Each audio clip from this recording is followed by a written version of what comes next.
What's up, everybody? Welcome back to the Second Street Marvel. I hope you're all having a very, very good day today.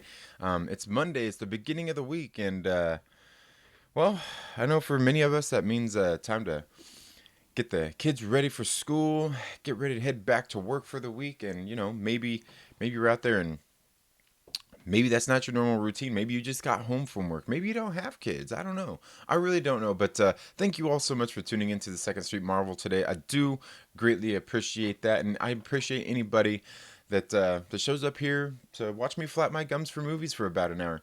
Um, Now, before I get into anything, could you all please do me a favor and make sure that you are subscribed and click that little bell so you get notifications anytime we've uploaded new content.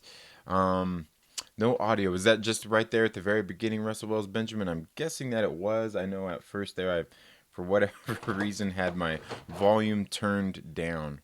But really, huh? That's odd. Let me see here. Everything looks like it's all good. Um, it's showing good on my end.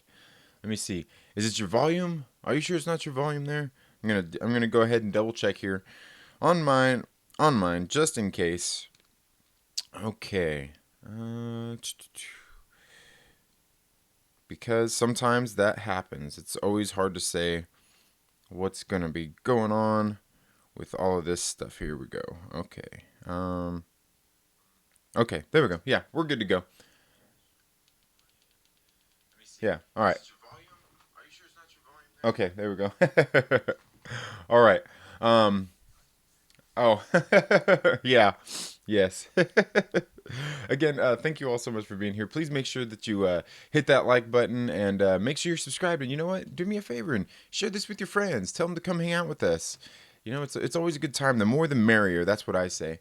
Well, like I said, it's the beginning of the work week, and there's I don't know, just a couple things that I want to cover before we go ahead and get before we get into the week. Just coming out of the weekend, a lot of talk going on out there in the movie world. And everybody, welcome to the live stream. Kermit the Log, thank you so much for being here. Russell Wells Benjamin, once again, thank you so much. Son of Mom 55. Thank you so much for being here. I know this is one of my local viewers, and I'm misguided. Thank you so much. Yeah, got milk. Ooh, and Mad's Mama Bear, welcome. Thank you for being here. Yeah, I want some milk. My coffee grows cold. Okay, so yeah, and obviously, last week we heard at the very end of the week while I did have a very wonderful guest on Friday with Matt's Mama Bear, and we were talking about Falcon and Winter Soldier. All of a sudden, news broke right in the middle of right in the middle of the stream that Spider-Man was going to be back in the MCU, and we know that earlier in the week, um, Kevin Feige was announced that he was going to be working on doing producing a Star Wars film, and a lot of people have kind of different views on Kevin Feige being brought in to do that. Also, it was reported that he wants to bring a particular star into the Star Wars universe, I guess you could say. With him, and there's obviously all kinds of different varying opinions of people who think that is. I mean, for me, I was kind of thinking, I wonder if one of the most obvious people would be Robert Downey Jr. I mean, he's kind of what started the Marvel Cinematic Universe, and of course, naturally, the one that garnered a lot of attention is Brie Larson. And while we've seen her make tweets and things like that about it, I mean, it seems to be another one of the obvious choices. Robert Downey Jr. seems to be an obvious choice. One of my favorite channels, the Den of Nerds, Josh over there, had actually suggested that it would be Tom Holland from Spider Man, which I think is actually probably one of the more fair assumptions to make. I think that's actually a pretty good prediction. I'm willing to run with that. Though I mean, I really wouldn't doubt it if it's anybody else, be it Brie Larson or even Robert Downey Jr. Heck, for all we know, it could be Chris Hemsworth. I mean, really, most of the people that are there in the Marvel Cinematic Universe, I think, are pretty good fits for bringing into the Star Wars lore. And I didn't really notice that they announced what he was going to be producing, what movie or anything like that, or how soon. But all I can say is I think this is something that's very good. 19K Fox, thank you so much for being here. I do greatly appreciate you all being here once again. And so yeah, there's just a lot of this talk going on there. Kevin Feige being brought in to produce a Star Wars film.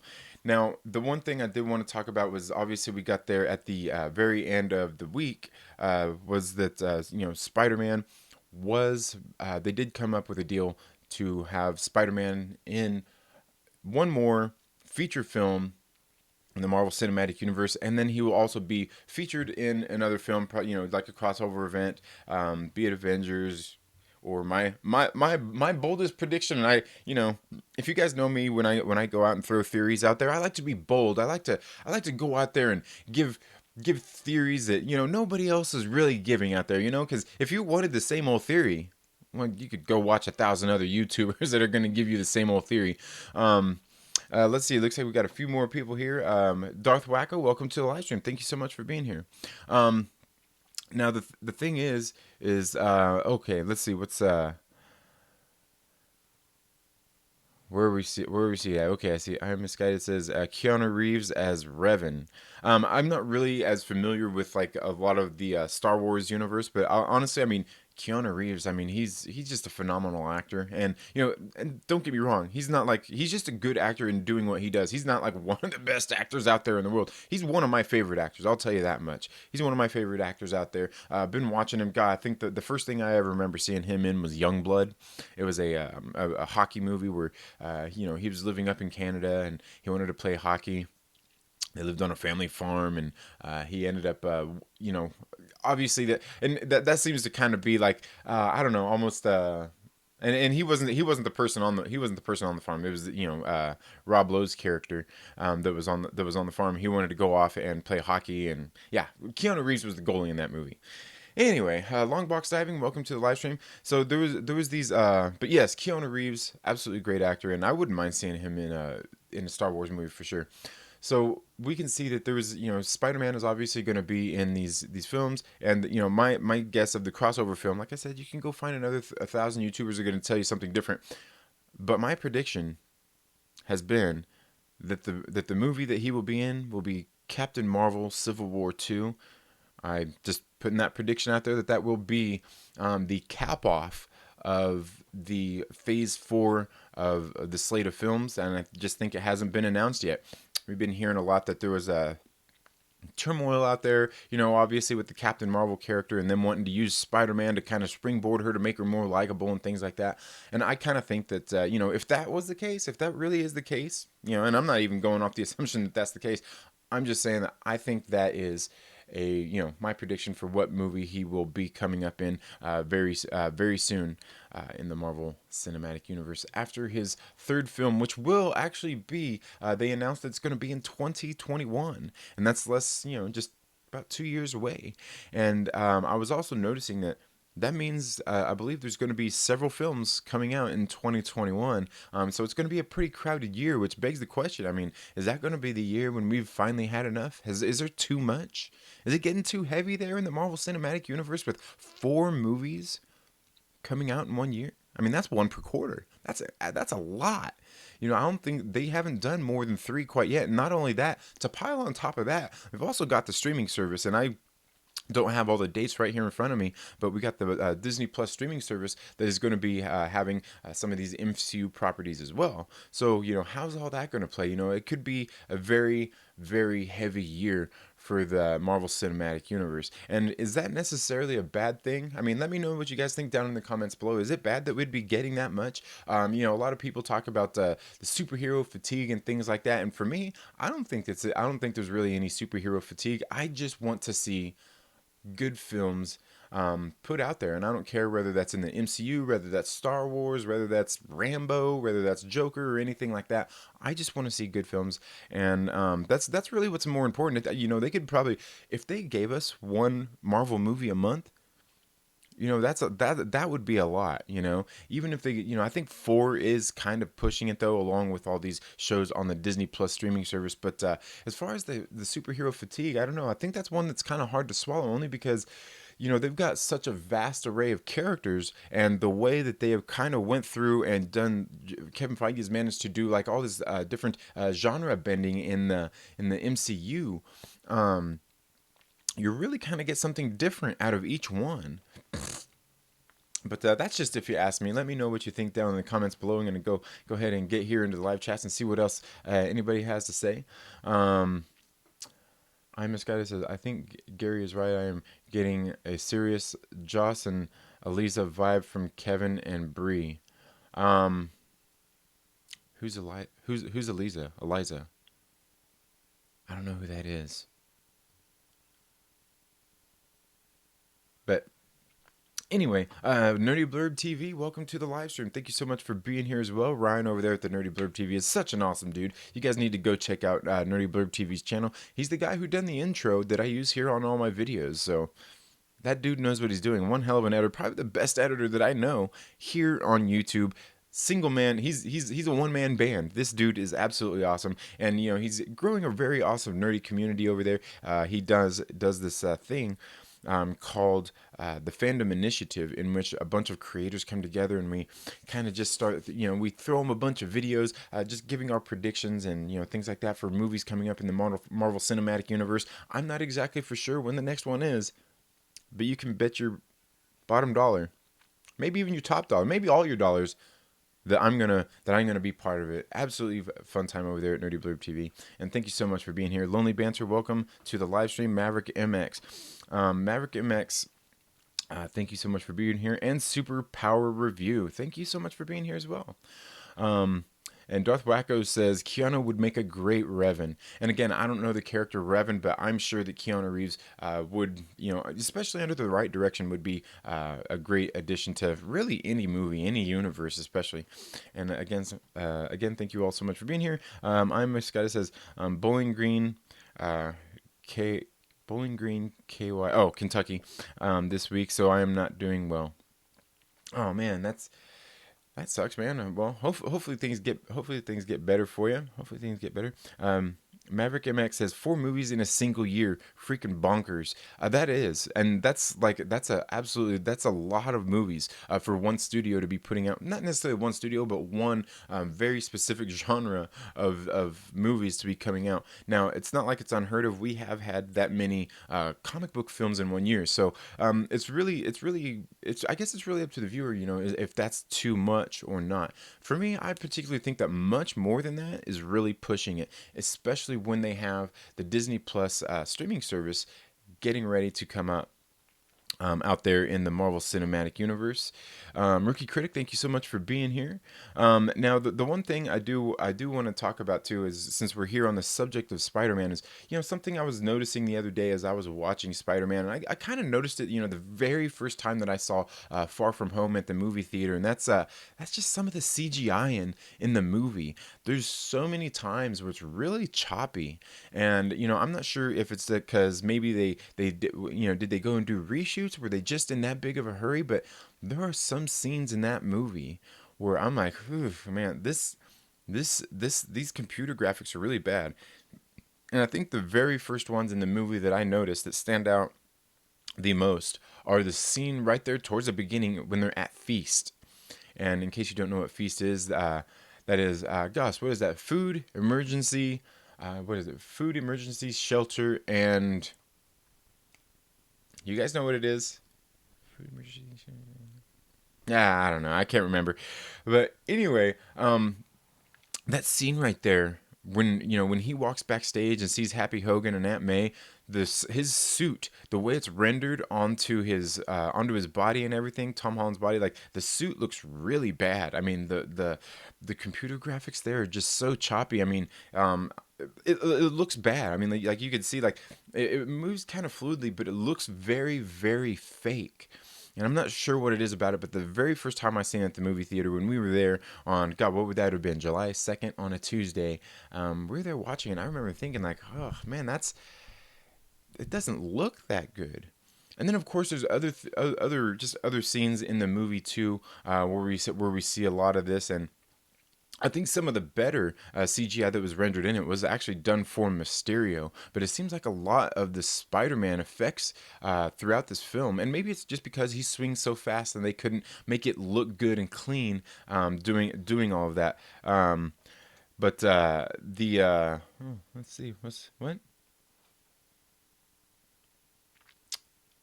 Oh, okay. Let's see. Ooh, mods. Here we go. I know we got. I know we got. Yeah. Oh, hi, Vincent Garzon, pendejo, whatever. Yeah. It looks like this pendejo wants to be put on a timeout. But thank you so much for being here, Vincent. Make sure you give this video a dislike, and make sure you subscribe so you can come here and try to troll some more. And LB, thank you so much for handling that, man. Yeah. Anyway, man, did I finally attract a troll? Dang, man. Okay, and I'm sorry, Vincent. I'm not gonna put the troll label on you just because you come here and you want to give us a hard time. That's okay, man. We do appreciate it. I do appreciate you being here, and feel free to troll all you like, but you don't have to be an a-hole. You don't. It's okay. It's okay. Take a breather. But you know what? This is the kind of weirdos that Spider-Man being back in the MCU or not being in the MCU attracts. Isn't that so weird? Isn't that so weird? I don't know. Maybe it's just me. But thank you so much for being here, Vincent. But yeah, there are so many scenes where the CG just looks so choppy, and I noticed most of them are in the Spider-Man scenes. A lot of it is that suit. Is that suit that when they rendered it on him, it just doesn't look well, and I'm not sure what it is. He says you made it. Yes, trolls coming out the woodwork. I know. I need more. I need more. But like actual trolls, that people just coming out here saying "f you." Come on, man. You got more than that, don't you? That's uninventive. Anybody can do that. But yeah, I just noticed there was a lot of things, and it's one of the other things I actually asked on my Twitter the other day, and maybe I'll go and make a poll of it. Is should I do? Because the other weekend I did a commentary of X-Men Dark Phoenix. Or dang, for Vincent, I'm sorry. Sorry, Vincent Garzon. I'm sure you'd be offended by this. I meant Dark Phoenix. Um, I did a commentary for Dark Phoenix over the whole movie. I was sitting there having some lunch. I just got done reading some comic books and things, and did a commentary, and it ended up getting blocked by YouTube, like blocked worldwide and everything. And I went ahead and disputed it because and I told him, I was like, well, this wasn't, I wasn't trying to let anybody view the movie for free. There was very few clips that I actually showed of the movie, and what it was for the music that was in the background. I was like, this, I wasn't providing this for free for somebody to come here to listen to. I was actually just providing a commentary throughout the whole movie, and you can watch the whole video and see that I was pretty much flapping my gums throughout the whole movie. And that was one of the things I was talking about in that movie too, was some of the graphics in that movie are absolutely horrible. But let me know what you guys think down in the comments below. Should I actually go through and do a commentary over the whole Spider-Man Far From Home movie? Let me know what you think down in the comments below. So that's something that I want to do. I mean, you guys know I'm a huge movie nerd here, and I could probably I could talk over all of these movies. I just kind of feel bad talking over them at times, because I want to watch them. But most of these movies I've seen probably dozens of times anyway. But there are just so many scenes in the movie where it's really bad. Now I know one of the ones that some people might poke out or talk about when I'm talking about some of the badly rendered CG in the movie is the fight between Spider-Man and Mysterio. You can see once he actually gets there to that what was supposed to be like a makeshift shield headquarters there in, God, what would that have been? Germany? No, it wasn't Germany. It was what would that have been when they were still in Prague?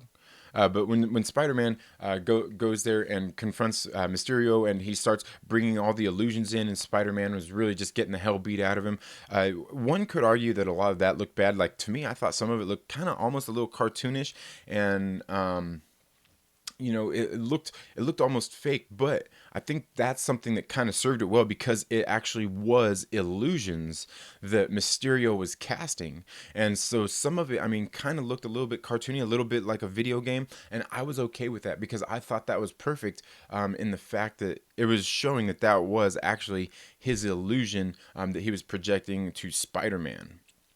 And so for me, those were some of the better scenes in the movie, as well as the fact that was just stuff that I really enjoyed seeing out of this, a fight between Mysterio and Spider-Man. And that's something I wish we would get a lot more of, because I'm not sure that I know of, that Spider-Man really has a whole lot of those other foes out there to project those kind of those kinds of things out there, like where they have to use a lot of those CG effects, where he's trying to fool him with illusions or anything. And I thought those scenes were actually really well done. And maybe that's because the fact he was actually in full suit, and it was all basically all computer animated graphics. I think that's why those scenes actually played out so well in the movie as compared to a lot of the other scenes where he was showing his face, he didn't have the full mask and everything on, where they actually had to have Tom Holland and motion capture him and everything like that. But I don't know. That's just if you ask me. Again, there's and I guess for me, it's just kind of disappointing knowing that they don't have to rush these movies. They can take their time and render them, the CG in them. They can take their time and render them better. They have absolutely no excuse or no reason to rush these things out, especially in a Spider-Man movie. And this is something that might make another that might make one of these MCU stands upset. But they they don't have to render these things fast. There's no reason for it. And like me in particular, I wasn't upset when they announced that Spider-Man wasn't going to be in the MCU anymore. I think it's kind of a good thing, as a matter of fact. I mean, Spider-Man is one of those characters that he can be a standalone character. He's got all of the just quite the range of different characters that relate to him and everything that are tied to that universe that I think they could actually do alone. And plus, I mean, even had the Fox merger never happened, the X-Men could be in their separate universe still. I think the one big thing would be is if they could still get Kevin Feige to come in and kind of maybe produce a lot of the films. And when they're making their films at the different respective studios, just be in contact with Kevin Feige, say, okay, what could we and could we not do in here to make sure that it still ties in to, we can still do crossover events without it confusing the audience when we go to do these films together. I'm going to go ahead and get back here in the live chats and let me know what you guys think about that. Now let's see, where was I at here?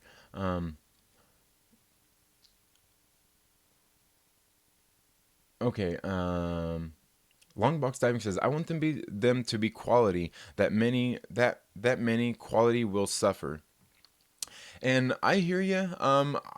Yeah, I'm not for sure. I mean, I kind of agree with you there, Longbox Diving. I do kind of agree with you there, and at the same time, I kind of disagree too, is because we can see that Kevin Feige is one of the ultimate nerds, and I think he does everything that he can to make sure that the quality is there. Now we could sit here and argue all day about different aspects of it, but I think the quality of what we've got so far has been really good. We can see that Kevin Feige is very good at managing multiple projects at once already, as we've seen that we've had as many as 3 in a year already, where he has been there, kind of being the producer, an executive producer and whatnot. It's a big role, and it's been good so far. So to add one, I don't think is too much. But I do totally hear that the quality could suffer, definitely. Nerdy Blurb TV says 4 movies in a year is too much. I think that's what the TV series are for. But now they got TV series mixed into the films. It's a little much, and I'm a bit tired.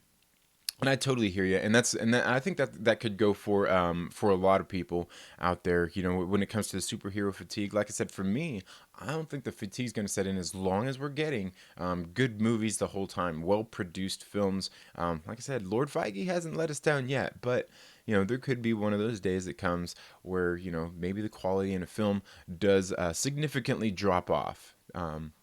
The Rookie Critic says, "Hey, dude, Super Raw Power or Superpower Review says great subject. Thank you, thank you." Um, let's see. I am misguided says, I think their formula is played out.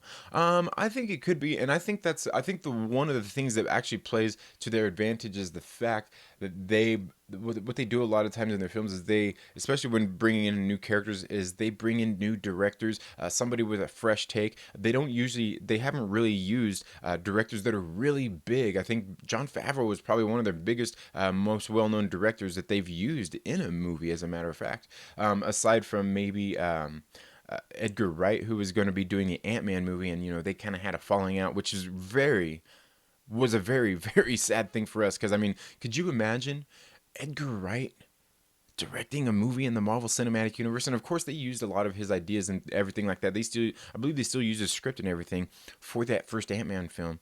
But could you imagine if we actually got a full Edgar Wright production in the MCU? I think that would be great because Edgar Wright is a good director, and I love the work that he does, and I'm sure anybody that's here on this live stream would agree.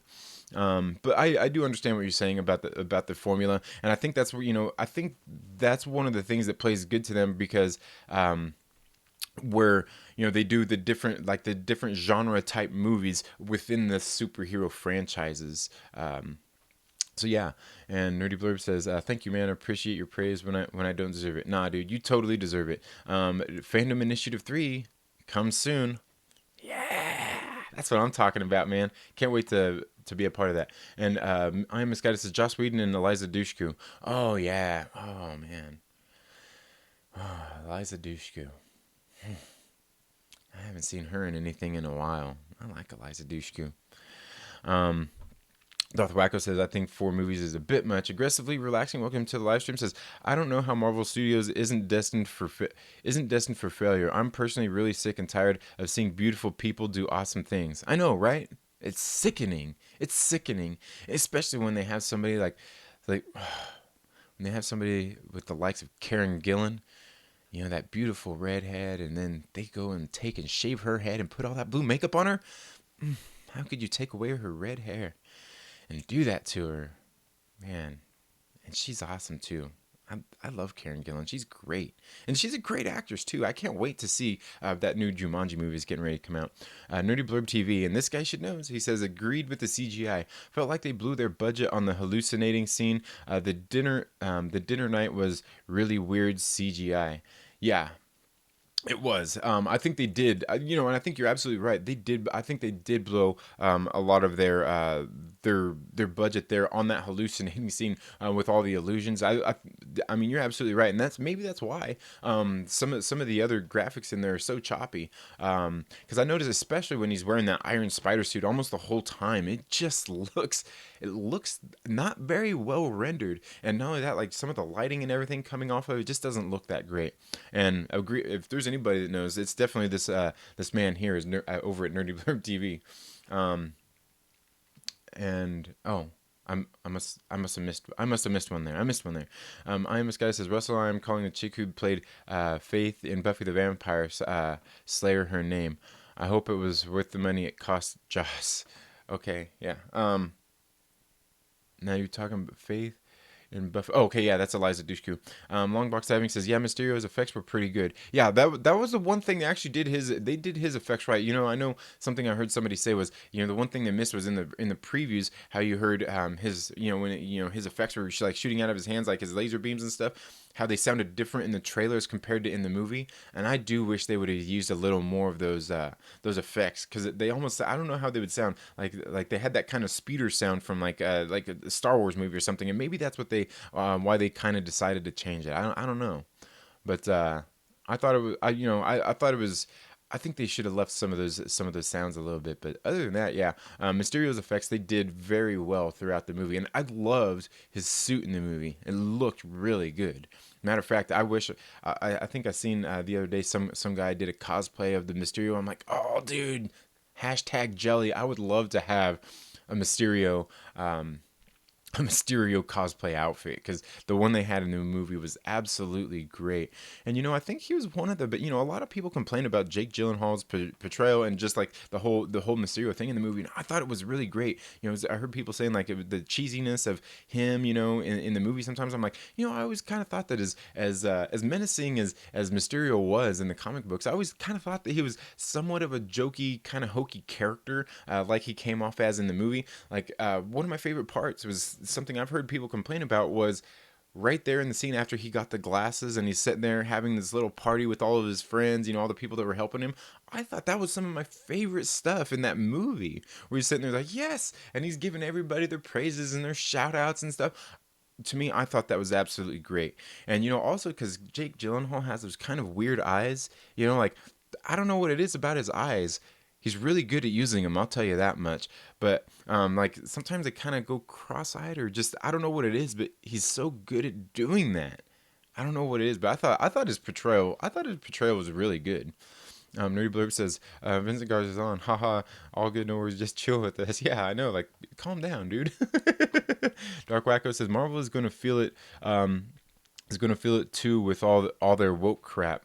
Um, yeah, and I think they've walked the line pretty good so far. They haven't really went over the top with very much of it. Like, some of the stuff to me, some of the, I guess you could say, like the woke stuff they have in the movie, I think was absolutely well played. I thought it was kind of funny. Was in the first Spider-Man movie, in Homecoming, was when they're there, like just some of the stuff, like when they were at the like the Lincoln Memorial, when they were there in Washington D.C., and it's like, oh, like or like just like some of the stuff, like where Michelle's like, oh, I'm gonna do something built by slaves, and the security guy's like, that I wasn't really into. But like then some of the stuff, like where like the Tinkerer, were at the very beginning of the movie, where Coombs is talking about Toombs is talking about the picture that his daughter drew, and he's like, look, like when I was growing up, it's cowboys and Indians, and Tinker goes, Native Americans. Some of that stuff to me was absolutely hilarious, funny stuff. But again, yeah, I mean, I understand what you're saying. Like a lot of the times, if it's too on the nose, it just gets to be a little bit too much. Everyone's saying you made it. I'm so jealous. I wish I had trolls. Okay. Longbox Diving says, I got my first dislike yesterday. It was traumatic. Right? Oh, Mads Mama Bear says, you can be a troll, just be a nice troll. Gotta love this guy. Yeah, man, come on, love me. Josh Johnson, welcome to the live stream. Thank you so much for being here. Says, I could be your troll. I'm your Huckleberry. I am this guy says, only when does trolling pay well? Longbox Diving says, I'm this guy says, only when fishing. Hard yes on the commentary. Okay, I'll go ahead and do that. Nerdy Blur says, I'd watch your commentaries. Awesome. Yeah, I'll probably see if I can get one. I can't do it this weekend, but I'll see if I could do one here very soon. Probably more on the weekends, I'm guessing, is when something like that would be better. Nerdy Blurb says, dude, I would love to get in on that too. Guest commentator in the future, maybe. Yeah, certainly. We could do something like that. That would be great. Certainly, we need to get together and do a collab sometime anyway, Ryan. We definitely do. I am this guy says joint watch time with time hacks. Commentary would be good. Okay. Darth Wacko says, I kind of like like that fight. It felt like a Spider-Man comic. Exactly. And that's what I did like about that confrontation with him and Mysterio. It was absolutely great. That was one of the things I really liked about it, for sure. Josh says, yeah, that fight scene made me happy. Yeah, definitely. LB says, man, I think every MCU movie has CGI issues at times. Shame they didn't put more effort into it. Yeah, and I think all of them really do. I think just overall, Spider-Man, man, this last Spider-Man movie, it was just in so many spots. I was kind of like, eesh, they almost took it a little too far. And this brings me into my next thing, and this is something that's definitely going to trigger MCU stands out there. Is I've seen people out there talking about how these films, like these Spider-Man films in the MCU, are better than the Sam Raimi films, and I'm like, okay, for one, I'm not out to discredit anybody, but anybody that actually really feels this way, you don't know what you're talking about. If you're gonna tell me, okay, and I'm gonna use Spider-Man 2 as the example out here. If you tell me that John Watson, I don't even know, see, and here's the thing, I don't even know who his DOP was. But if you're gonna tell me that John Watson and his DOP are better than Sam Raimi and Bill Pope together, you have no clue what you're talking about. You don't. Um, Sam Raimi, his Spider-Man films that he did were absolutely great and well and beautifully shot. Now, the first one wasn't Bill Pope. It was Spider-Man 2 and 3, where he once again collaborated with Bill Pope. Those movies are absolutely phenomenal movies. Now, Spider-Man 3, obviously to be argued, just it's kind of overcrowded. A lot of the storytelling in there, not quite where we want it to be. And there's, we could go back and forth all day about the reasons why on that. But, yeah, and some of the CGI in those movies don't really hold up nowadays, but at the time I remember seeing them like, oh my god, like this stuff was great. But yeah, I mean, I still think that that those Sam Raimi films. I mean, Sam Raimi is a better filmmaker than John Watts is. Okay, that's all I've got to say. And that's not to say that John Watts sucks. I'm not saying that. I'm just saying that anybody that could actually say that Sam Raimi isn't a better director, isn't better just at the things that he does, you lose a lot of credibility in my book, if you ask me.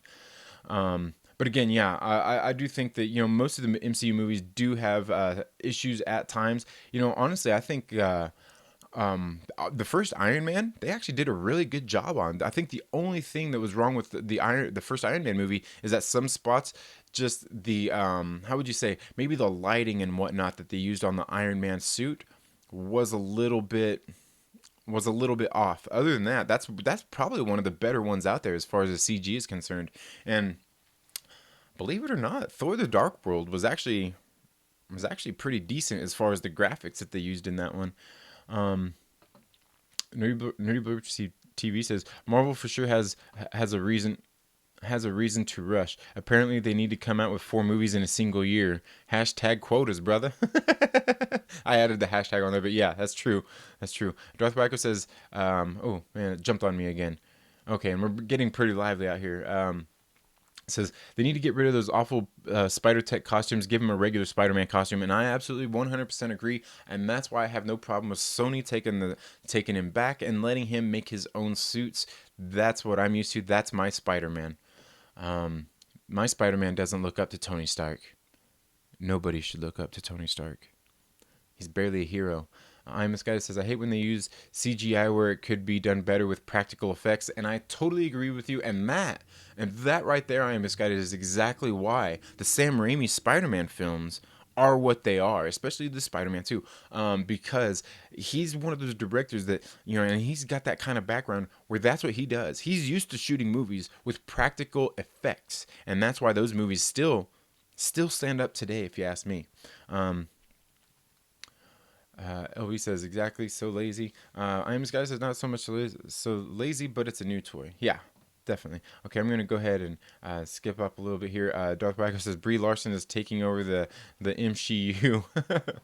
Actually, it's kind of funny. It's really hard to say. It's really hard to say, but at some point, she probably will be a little bit more prominent, as they've said in the past already that they're.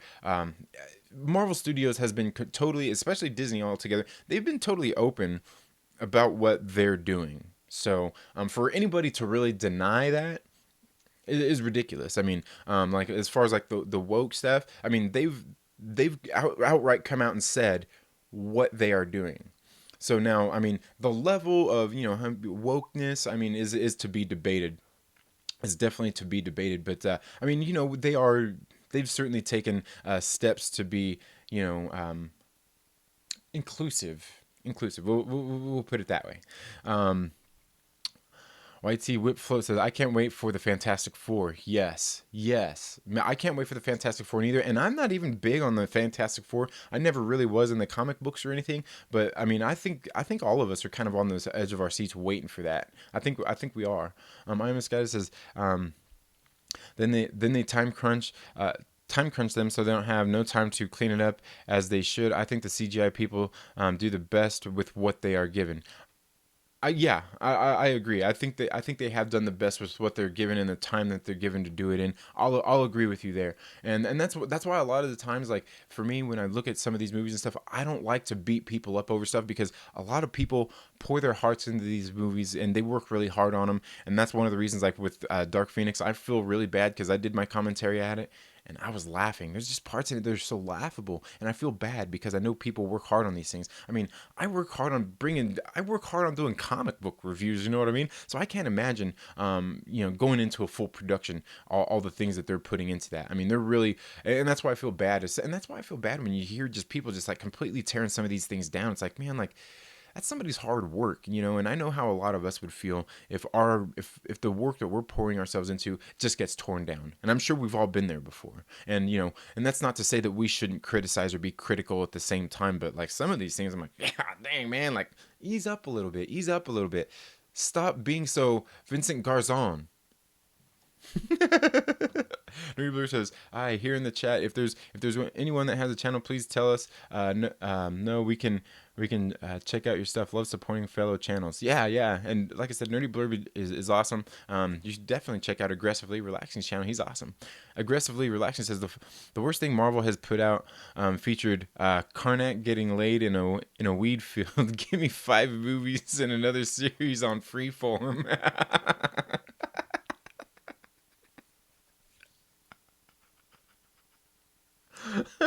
Yes, I agree. You know what? And I think that, Aggressively Relaxing, you always make me laugh, dude.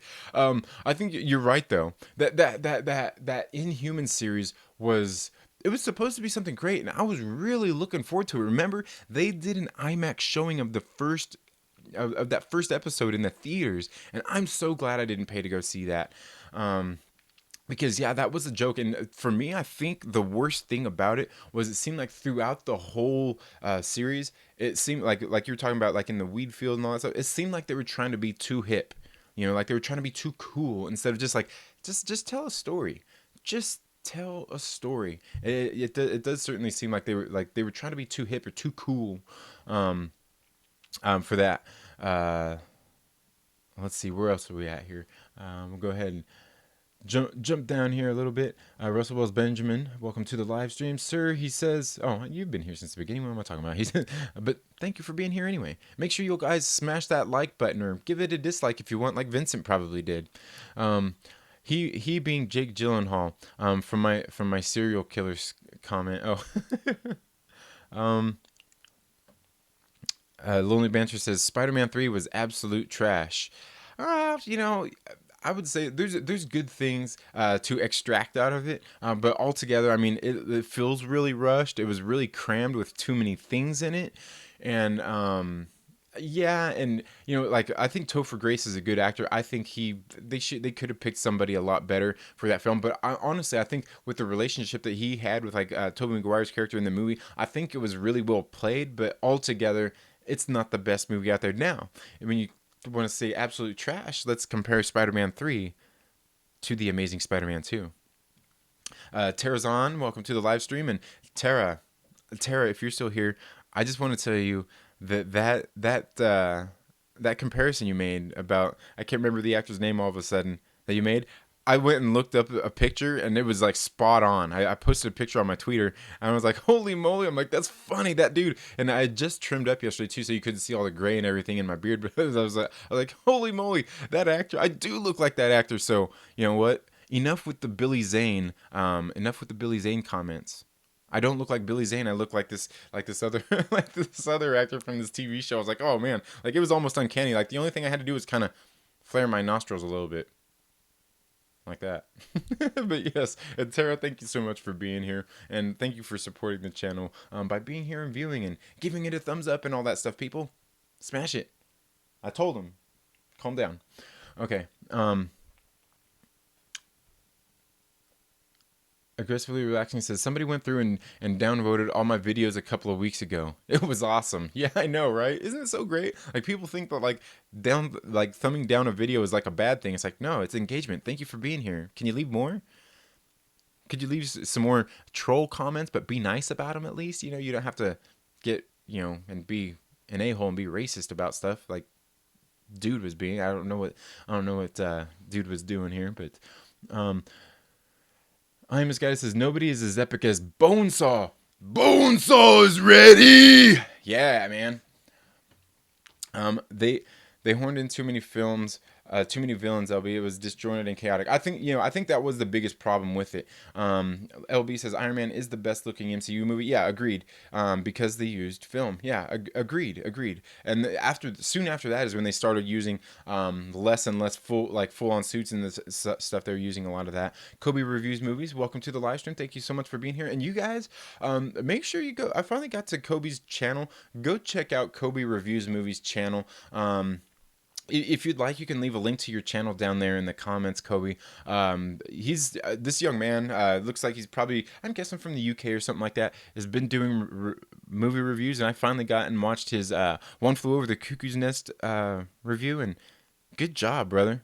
Good job. I think you're very good you're very good at reviewing these movies. You broke that one down really good. I thought it was a good job. Aggressive Reaction says there was a cult that claimed the world would end on a certain date for years. Randy Savage passed on the same day, and I like to believe Macho Man stopped at the end of the world. Rest in peace, Bonesaw. Oh, really? Was that I'm forgetting that date, but it was May. Was it back in May? Was it in May? I can't remember. I can't remember. Um, but yeah, I didn't realize that that was the same day, man. But yeah, Macho Man, that was a loss, man. He was great.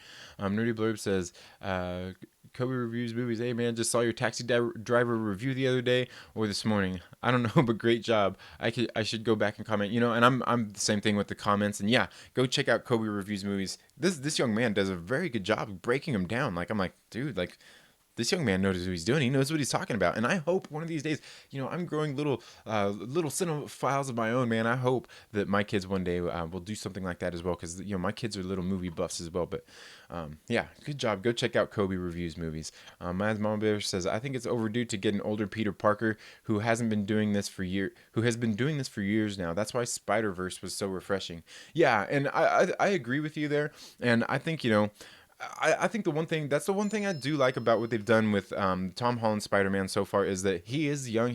We got to see him going through high school and those kinds of things, but he's got a young look to him, and which I think is a good thing, with the whole 10-year sliding thing with Marvel anyway. I think it's good that he's that young, but he's he doesn't ever seem like he's really going to be like that, like a big kind of fuller framed guy that's going to get a little bit, like a little more looking like Spider-Man, I guess just, because he's what do they call those? Twink. And I want to see him put on a little bit more muscle, to be, and fill out that Spider-Man suit just a little bit better. LB says, can't wait for the Fantastic Four to be official. To be the official races of the world, right? Ryan Kennel, Arcade's Outpost, welcome to the live stream. Thank you so much for being here. And I did get a chance to check out some of your live stream yesterday, your monetization. Congrats on getting monetized, man. That's absolutely awesome, dude. That's like record breaking. What I know, I mean, and I know you haven't been doing, been around that long or anything, but that's absolutely awesome that you got that you got there so fast. And I know a lot of those hours came from that stream the other weekend, man, which was a very, very good stream. I like I said, before I kind of skipped off at one point of it right after Max was on, and then later I had heard some things about some of the stuff I missed, so I went back and watched it, and that was good. That was a very good live stream. One that I think a lot more people should be doing more of those kind of live streams where people get on together that with things they don't agree about and just air them out. Air it out, air it out.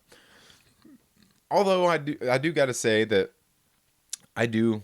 I do kind of feel sorry for Black Angus there. I mean, it seemed like he got ragged on pretty good there. He took a beating. And I completely get all the grievances and everything that happened there. And he ended up losing some subs over it and all that stuff. And to me, I mean, I think for Black Angus, for him, as far as he's concerned, hey, for good riddance if you're gonna unsubscribe over just some stuff like that. But I think that was a very great stream, and I wish we'd see more of those just from other people out there, because we see there's a whole lot of discourse out there going on in the world, and people should come together and talk about those kinds of things more. And I think for some people, we can see the people that went on there and had the cojones to go on there and put themselves in that position to do that. And even Jeremy himself. So having that open dialogue, I think, was something that's very good for everybody. But definitely, yeah. And thank you again for being here, Ryan. Darth Wacko says, I don't mind if a female is leading the MCU. It's just Brie Larson's attitude. I don't like her, and the Captain Marvel character isn't too popular with the fans. She needs to learn to be a little bit more humble. Yeah, I'll agree with you there. I think the thing with Brie Larson is I think the really huge problem is the thing that she said in that Women in Films convention where she was there. That was really the major downfall. I don't think anybody else would really be. She wouldn't really be on the radar in that negative way had she not said that. And it seems like at that point, once she said that, it's like you have to double down and stick your flag in the ground and say, here is the ground that I'm standing on, and I'm sticking to it, and I'm not moving from here. people, this isn't nothing. This isn't something you have to do. If you say something stupid or you make a mistake, whether you feel that way or not, if it comes out wrong and all that stuff, it's okay to not walk it back, but say, look, I meant what I said, but it came out the wrong way, and that's not what I intended, and I didn't mean to offend anybody or anything like that. Is that so hard to do? It's not. It's not. As a matter of fact, we can see the kind of divide that it's brought amongst fans, and I'll agree about the Captain Marvel character as well because to me, when I first started reading the Captain Marvel character, she wasn't likable at all. And as a matter of fact, Brie Larson's Captain Marvel is actually tolerable. Is actually a more likable character than most anything I've read her in, except for the Life of Captain Marvel series that recently happened. Um, Ryan Kendall says, just at work hanging out, and thank you. Yeah, yeah, definitely. Um, Maybe there's that. At work himself, everybody's working. Well, I guess you could say I'm kind of working. LB says that they can CGI a beard onto Tom Holland, like they did with Brie Larson's hair in Endgame. Right? Yeah, yeah, definitely. Darth Backo says Tom Holland is 2021 and he doesn't have a hair on his face. Yeah, I know he's got the, and I think for Spider-Man that's probably a good thing because as far as I can ever recall, Spider-Man never really had a whole lot of facial hair. It's just that he has that constantly young look, and I think that like Spider-Man at some point he did kind of end up looking, and hanging in the spot of being about 25, 28 years old, and will Tom Holland ever get there? Will it seems like it's probably going to be a long time by the time he gets to the point where he will look like he's in his mid to upper 20s. It could be a while. Kermit the Log says, "I thought I smelled sex." Ryan Kinnell outpost. I know, right? I know. I think it's that user picture he has there where he's all buff and you can see the sweat pouring off of him and it's. Oh, sorry. Did I get? Sorry, guys. Okay. Ryan says, "Thank you, brother. I'm blessed to be where I am. I'm glad people were able to air their grievances." Yeah, yeah, and I think more people should do something like that. And I actually want to bring. Actually, I'm going to reach out to Angus and see if there's a time when I can get him to come and be on my show. I want to have a talk with him as well. Not just necessarily about that, but just about a whole bunch of different things. Because he's out there in the Comicsgate community and stuff. I don't really know a whole lot about that stuff. And I was actually on one of his live streams not too long ago. Noel Martinez, thank you for being here. He says, "What are your opinions on the Crisis on Infinite Earths crossover on the CW?" Noel, I'll just tell you, I can't answer that question because I don't watch any of the TV shows, and I haven't watched any of like the CW shows or anything like that. Like I'm not as big on DC, but I've heard that those shows have actually been really good. So I can't give you an honest opinion on anything like that. But at some point, I do need to go give some of those a watch. But from what I've heard, man, they've got quite a library for me to even try to catch up on. So I can't answer that one necessarily. I'm not well versed in that at all. Um, and yeah, like I said, I'm just gonna be honest with you about that. Nerdy Blurb says, "Got ahead, guys. It's always fun. Gotta go burn up a KTM 790 clutch. Brah. Yeah, man, awesome. Have fun, man. 19K Fox agreed. Without those comments, she would be just an actress in a mediocre Marvel movie. Yeah, and again, like to me, like the Captain Marvel movie, like I think I've got about midway through all of the films of as far as the ranking, and I need to do a video on that one of these days. I've just been putting that off, but I think it's about midway through because like I think the movie is okay. But there's just some things in it that aren't that great. Things that could be done better. One of those things it was like the lighting in the ship. I don't think it's too bad, but it's certainly something a lot of people have picked apart throughout the movie. Um, Darth Backo says some young people like Brie Larson never like to admit when they're wrong. Right? And it's okay. It's okay to eat some humble pie. It's okay to admit that you're wrong. It's okay, folks. It's okay. You know. Okay, now that all the Spider-Man stuff being said, I want to go ahead and touch on one other thing that has been a pretty big topic. As we all know, Joker is getting ready to premiere at the movie theater this Friday, and actually, most theaters it'll be playing on Thursday. But there's been a lot of controversy out there surrounding this movie, out there in the news media and things like that. And I think a lot of us have talked about that, and I've certainly talked about it here on the channel as well before. And it's these media outlets. We see, we've heard stories like they're going to be beefing up security and things at the movie theaters and all these different kinds of things, due to what happened during the Dark Knight Rises. No, I guess it was just a Dark Knight when it premiered at movie theaters there in Aurora, Colorado. And don't get me wrong, that was an absolutely sad event. Always tragic when something like that happens. But the news media has been taking this story and just absolutely running with it. And I believe Todd Phillips actually just did an interview or released a statement where he was actually talking about that kind of stuff as well. I didn't get a chance to read it. I don't really get on a lot of these sites to read some of this stuff because, well, I don't get on clickbaity websites. I'm not going to them, and I just haven't taken the time to sit down and read some of those interviews that he was doing, Todd Phillips. But the one thing is when it comes to the Joker movie, obviously, they're going for a different tone here. They're not going for the typical happy-go-lucky type of movie, and the news media has been out there spinning this story. Now, something's going to happen out there, and for me, for one, this is part of the reason why I don't like getting on a lot of these.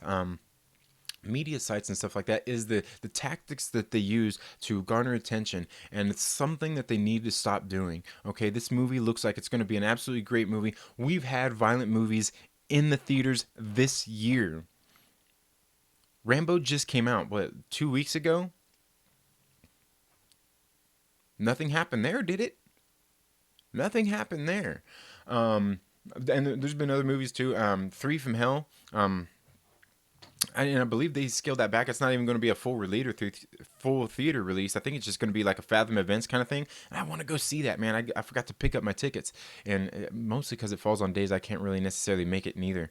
But when these outlets go out and do this, all they're doing is, and not that these crazy people don't have ideas in the first place, but all you're doing is planting that seed in somebody's mind to go do something to garner attention for themselves anyway. And that's ultimately what a lot of these people are doing, is just trying to get attention for themselves. And again, this type of stuff happening in the media, it's one of these other things that makes me sick and makes me think that these news studios have very little integrity when it comes to reporting and things like that. Like, they're actually trying to make things happen so they have something to report on, because it might just be a terrible day if you have a slow news day and you have to talk about what a beautiful weather we're having and the changing of the seasons and stuff like that. That would just be terrible. I mean, you don't have enough to talk about with the upcoming elections and everything, that's going to be bad enough. But you have to go and try to, draw negative attention to a movie that is just made for entertainment. Okay? And we've seen the bad narratives out there being spun about, like, oh, this movie doesn't have a hero in it. It's just praising a bad guy. And we don't know that. I mean, unless you've seen the movie, you absolutely do not know that. So, I've kind of shared my thoughts about, maybe what the movie could be. Maybe he's not necessarily a hero in the movie, but maybe he's not the bad guy. Maybe he's one of the anti-hero types where, we see him just being beat down by the world. Like I said, we've seen this, heard these stories about this violent scene that happens in the movie where he's violently beating somebody down, possibly killing them. I don't know. I haven't seen the movie, but I'm like, how do we know that he's not out there, like, trying, and I am using the word here, trying to be a good guy, because oftentimes with a villain, it's usually the means in which they are using to justify what they are doing that ends up making them be a bad guy as opposed to being a good guy. How do we know that's not what we're getting out of this film? How do we know that? We don't know, because for all we know, I mean, maybe the Waynes in this case are going to be, because Batman's not in it, but maybe the Waynes in this case are kind of the antagonists, because maybe there's some of the people that are in society helping push him over the edge, and he's kind of somewhat the victim, which I get is probably a lot of people's problems, is the victim. And we could all set out here and break that down, and that's something I definitely is don't really need to debate, but where we end up seeing that a lot of the people out there in the world who are bad people have been victims themselves, right? I think just about any bad guy out there like that has been a victim themselves, and that's why I say that's by no means a justification for the bad things that they're doing. But a lot of these, some of these people out there have probably been doing things to try to do something good. And I've said this a million times. That my mother used to tell me, the path to hell is paved with good intentions. So again, I haven't seen the movie. Most of us probably haven't, and probably won't till Thursday or Friday or this weekend. Once again, the media is there. It seems like they're out there just trying to cause a ruckus. They're trying to start something, and you know what? Like that's what makes me glad that like I don't have TV or anything anymore. I just have streaming services that my kids watch. I don't like seeing this kinds of stuff. Like I said, people will go out there and try to act these things out in order to make it happen. I feel the same way when it comes to like all these biblical prophecies and all this stuff. There are crazies out there who will go out of their way to make these things happen, if only to get people to be like, oh my God, this prophecy is coming true. It's been prophesied. Like, it's the end of the world. It's the end of time. Come on, news. Come on, mainstream media. You can do better than that. Then again, maybe you can't. And that's why I've got a YouTube channel, because you can't. You can't do better than that. It's absolutely ridiculous. But I don't know. I'm pretty hyped to see this movie, and I can't wait to get out and see it. I'm hoping I get to get out and see it sometime this weekend. But like I said, my daughter's birthday party is going to be on Saturday. I've got a big event I've got to do on Sunday. Friday, we're here on the Trailer Park Live, and this is one of my busier Fridays, so I can't sneak around in the middle of my afternoon and go see it, or in the morning or anything. So I'm like, dang it, I can't really go on Thursday night because my wife works in the evenings. I got my kids here at home, and I'm just like, when am I going to get to see this movie? I guess I could always go Sunday night after I get done working that event, but I'm usually so tired after that day. But yeah. And let's see. Darth Wacko says the media loves to stir things up. Yeah, they do, man. And if only for ratings. That's ridiculous. It's ridiculous. Mads Mama Bear says that Noel Martinez, I'm more of a TV series junkie. Super stoked for Crisis on Infinite Earths. The lineup is looking awesome. I'm always stoked to see John Wesley Shipp in the Flash suit. Yeah, certainly. Red Gaze, thank you so much for being here. Appreciate you being here, man. Longbox Diving says 47 meters down, uncaged. Is that a movie? That 47 meters down. Pretty sure that is.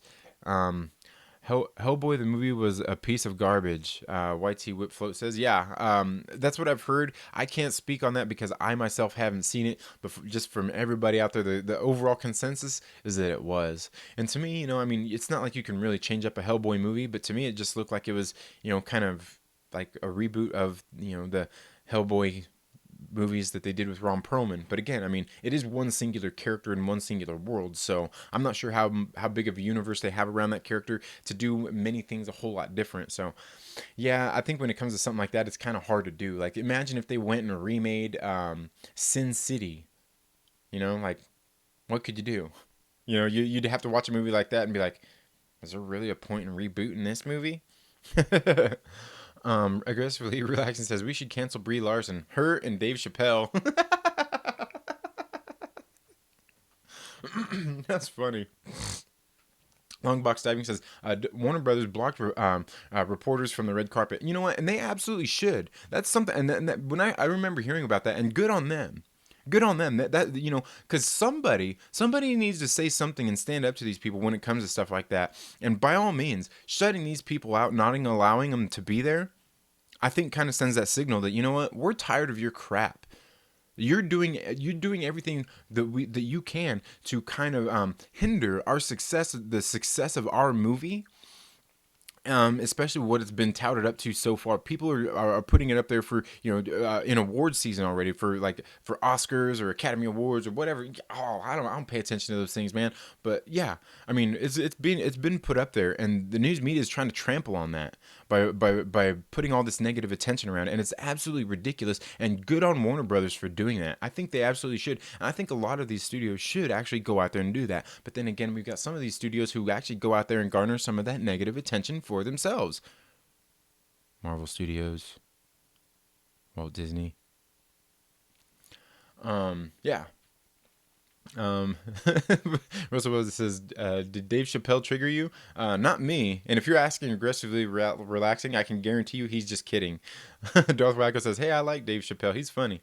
Chappelle is boss, says Red Gaze. Yeah, Chappelle is absolutely funny, dude. I've always liked Dave Chappelle. Like, he's been funny throughout. And anybody who's going to be offended by a comedian, you need to grow up.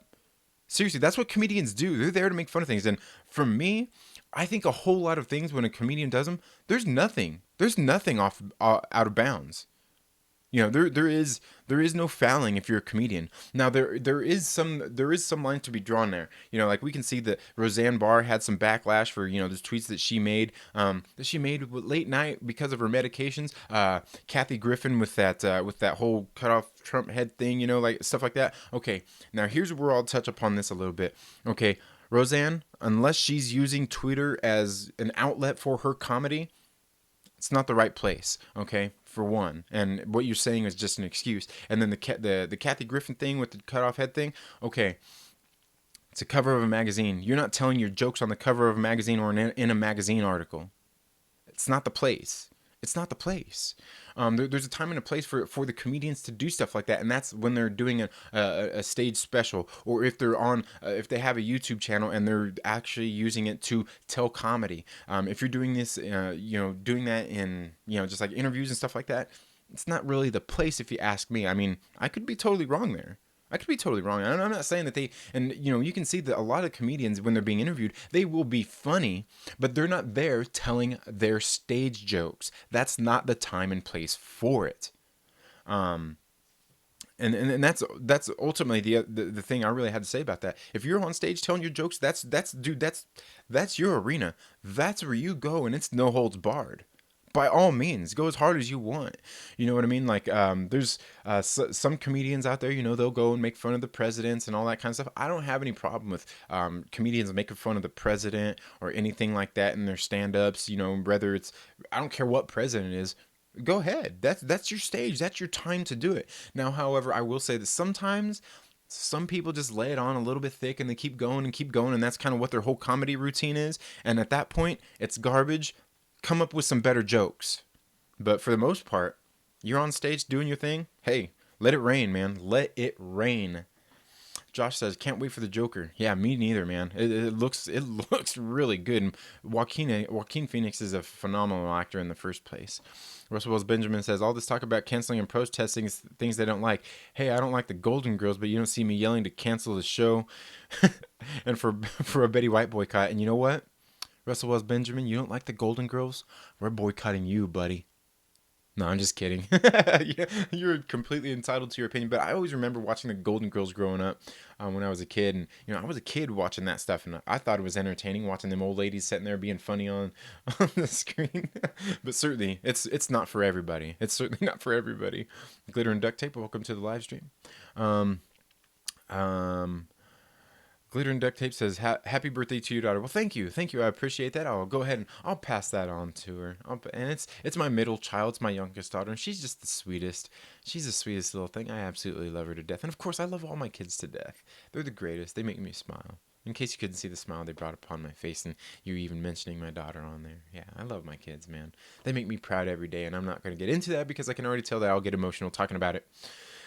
Thanks for that, Glitter and Duct Tape.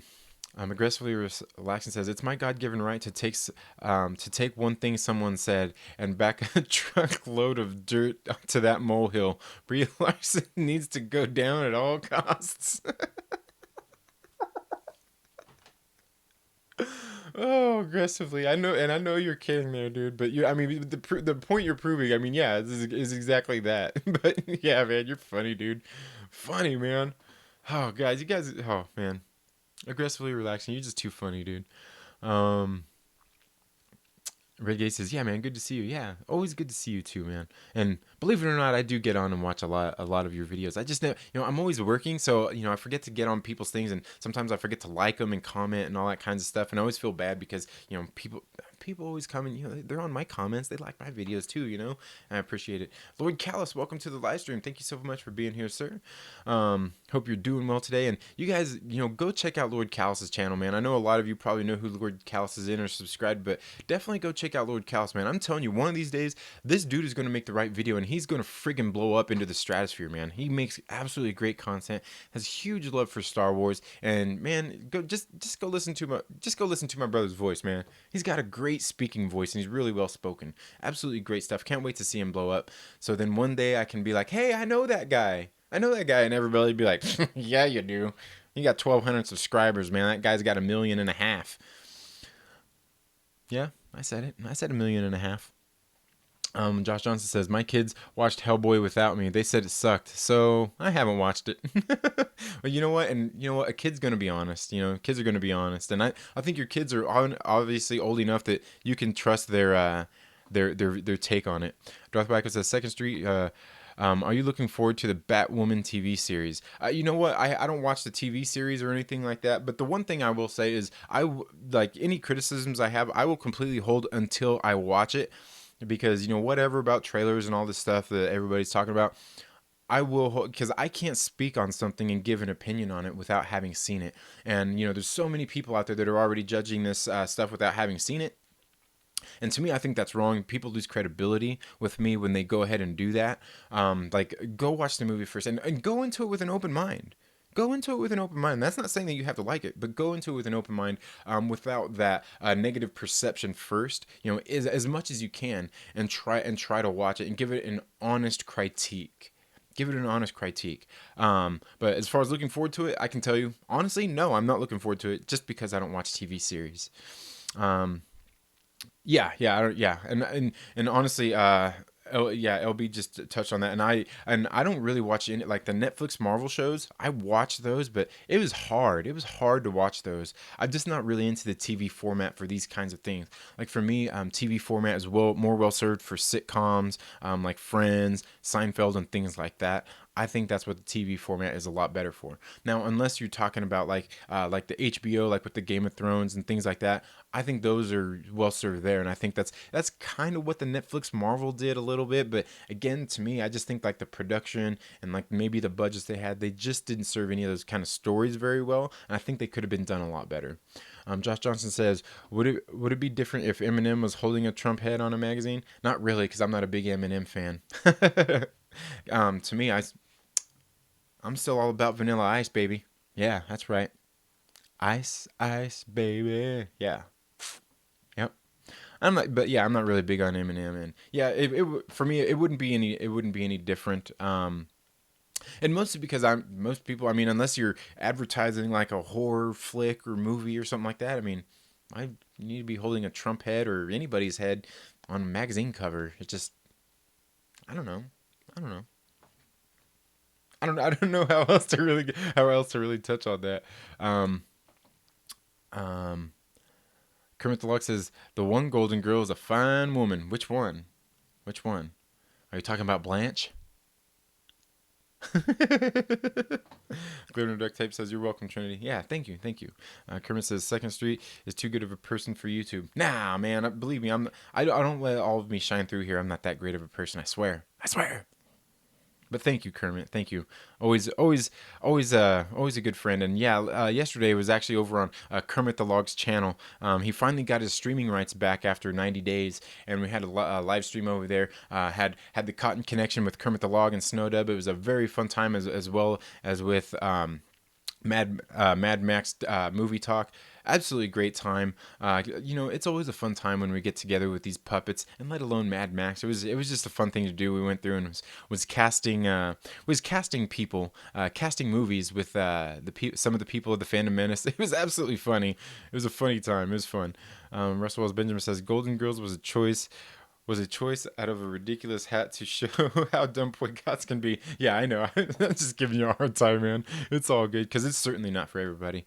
Red Gaze says, "I get it, man. I get pretty busy too. Hard to keep up. Yeah, it is too. It is, especially when there's so many content creators out there that I like and enjoy their content. It's hard to get on and watch all of them all the time, you know." Um, Darth Wacko says, "Oh, Lord Callis says I appreciate you, brother. Yeah, I mean I appreciate you too, man. I'm telling you, I can't wait to see you blow up. And I know certainly everybody on the Dark Council feels the same way, man. Like you're gonna blow us all up one of these days. One of these days, just gonna take that right video. I'm not sure what it is. What are people waiting for? You know, you're getting ready to make me bust out in a Gwen Stefani song here." Darth Wacko says I feel bad that Ruby Rose got hurt in a stunt. Oh, I didn't know that. I did not know that, but yeah, I mean, you know, when it's kind of the risk you take when you're doing all these different things in the first place. And again, I don't really know this young lady very well. I don't know her acting talents or anything, but I seen her in the John Wick movie. I thought she was thought she was okay in that movie. There was something else I seen her in too. I was like, yeah, she's okay. I mean, I think a lot of it too is, it's like sometimes I think one of the good things going for her is something I've talked about here on the show before is people letting their personalities, like people having an actual personality and bringing that to screen, like a Danny DeVito, a John Candy, people like that who, you see them in movies and they're like, they are who they are, just playing a role. They bring themselves to the role, and they still stand out. Now, I'm not sure that she's that caliber of an actor, but I do appreciate somebody that's not quite so cardboard cutout. And again, I don't know enough about this young lady to know whether that's her or not, but I do know that she's kind of been out there with some of just some of her things in her personal life, and take it or leave it for whatever it is, whether you like that about her or not, But I mean, it is as long as it's not just like virtue signaling or anything like that for attention. Hey man, be yourself, man. That's the one most important thing for anybody out there is to just be yourself. Um, I'm not sure if that's a typo or if you meant to say that, Lord Callus, but he says, Lord Callus says, Kermit is a diamond in the muff.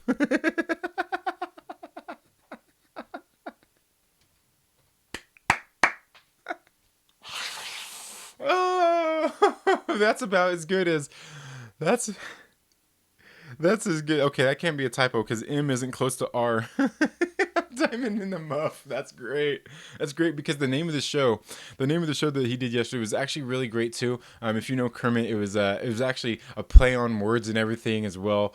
That was really great. That was I believe it was brought up by Megs. It was absolutely hilarious. It was called Between the Lines. And if you know Kermit, you know why that's absolutely hilarious. Being the name of the show is between the between the lines. Oh man, funny stuff, man. Funny stuff, man. All right. Darth Biker says, "All right, stop. All right. Oh, I can't sing that. Otherwise, I'll probably get one of those content strikes or something. But yeah, you know what I'm talking about. Yeah." He said, "I'm quoting the frog himself." Okay, yeah. Whew, okay.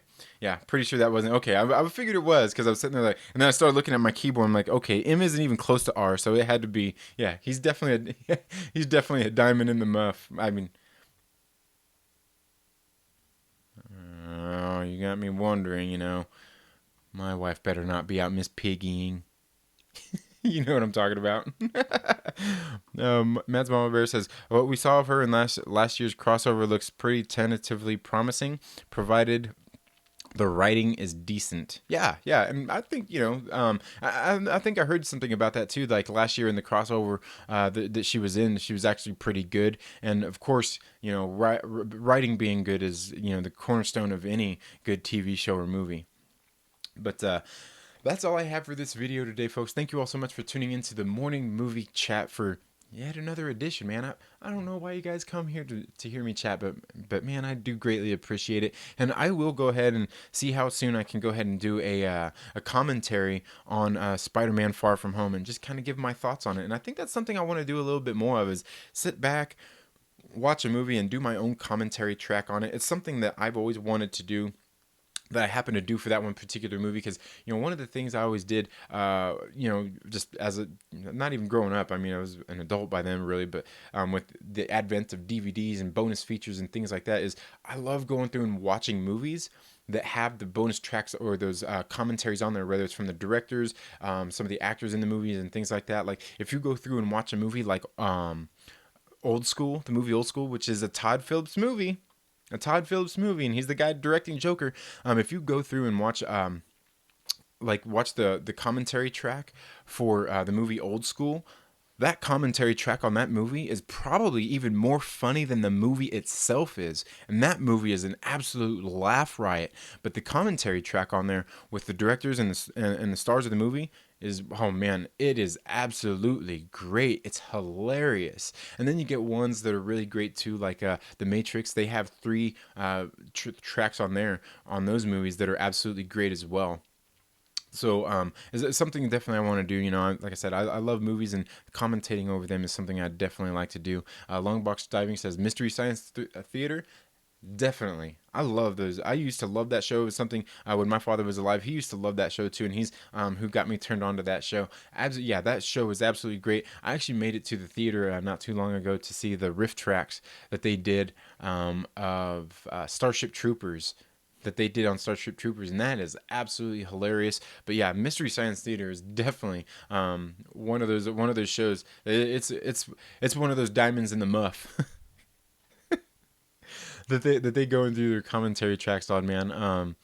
Good stuff, and especially when you got somebody who really has a passion for movies or just kind of knows what they're talking about or anything like that, whether they're just being silly and being funny or not. I think commentary tracks over movies are something that they're kind of overlooked by a lot of people and probably a lot of us creators that we should do more of. I know I just actually seen yesterday that another one of my favorite creators, Miles Z, did one as well over Revenge of the Sith, which was a pretty good time. I actually hung out with him through the whole stream. But yeah, that's all I've got for the morning movie chat today, folks. Thank you all so much for tuning into the Second Street Marvel. Once again, I will have some more comic book reviews coming up, and I just want to let you guys know that on Wednesday I'm probably not going to do the morning movie chat on Wednesdays, though this Wednesday will probably be an exception because I think we're going to have Stevie J from Stevie J's Reviews on once again. But I'm probably going to scale it back to maybe 3 or just 4 days a week, depending on just how things work out. Because Wednesdays are new comic book Wednesdays, and I'll probably be dropping a lot of my comic book pull list and a bunch of comic book reviews over those next couple of days. So I'm going to scale it back maybe a little bit, and maybe just maybe I might actually switch the morning movie chat and just do the movie chat at a different time of day as well, because I know that the morning time isn't the best time for all of my viewers, and I totally get that. And of course, you can always go back and watch the replays, but sometimes it's really about getting the interaction from the viewers, which, if you guys know, watch any of these live streams, the viewers are exactly kind of what brings more energy to these live streams. But that's all I have for this video today, folks. Thank you all so much for tuning in to Second Street Marvel. If you haven't already, please make sure you're subscribed and click that little bell so you get notifications anytime I've uploaded new content. It also sends you out notifications anytime I plan on doing a live video. And while you're at it, make sure you give this video a thumbs up, or be like Vincent Garzon and give it a thumbs down. And make sure you share it with a friend and invite them to come hang out with us here on the Second Street Marvel. You all have a very good day. Have a great rest of your week, and we'll see you in the next video. Later.